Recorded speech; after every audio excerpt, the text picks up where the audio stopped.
Hello, this is Timmy Black, and welcome once again to another episode of The Lives of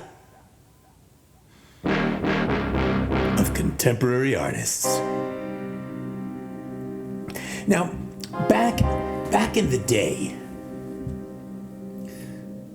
God, I hate that expression, back in the day. What does that even mean, back in the day?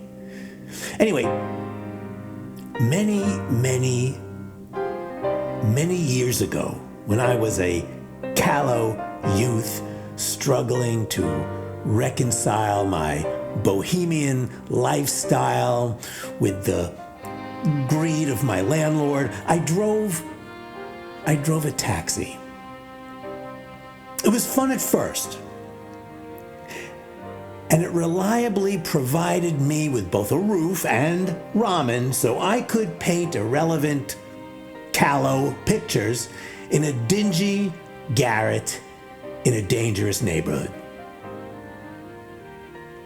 And by the way, we often forget that inconvenient fact about the lives of contemporary artists. Young, struggling, piss-poor artists will live anywhere if the rents are cheap and the space is somewhat abundant.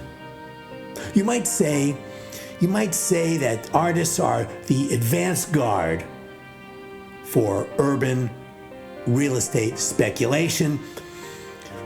These speculators who are always looking for the next chic, easily acronymed part of town. But this is an old story. I mean, some of my listeners may remember San Francisco before the infestation of yuppies and tech trillionaires.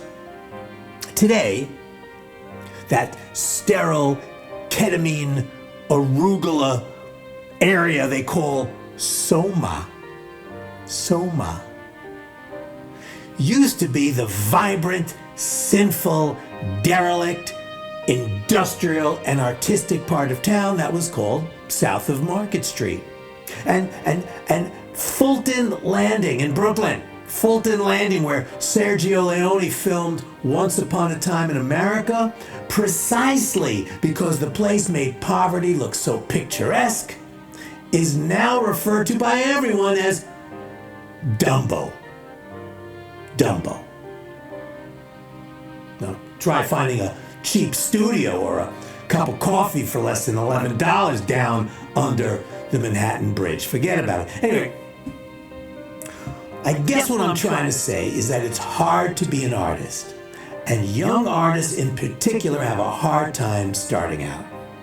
So while I drove a cab in the olden days, these days it's more likely a freshly minted MFA will be waiting tables, or teaching school kids, or selling postcards at the Met, or doing freelance graphic design for indie bands, or running errands for documentary filmmakers. Look, we all have to pay our dues.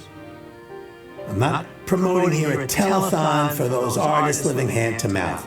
If they can get through the first dozen years or so of this type of apprenticeship, they'll most likely go all the way, and if they're lucky and talented, they may even make it to my podcast. But if it weren't hard enough, if this were not hard enough, there's this new industry out there that preys upon the desperation and hope of these innocent, well-meaning, creative people who are desperate for a professional lifeline. You know, with the publishing industry shrinking, former agents and editors and publicists are now becoming writing coaches and workshop entrepreneurs.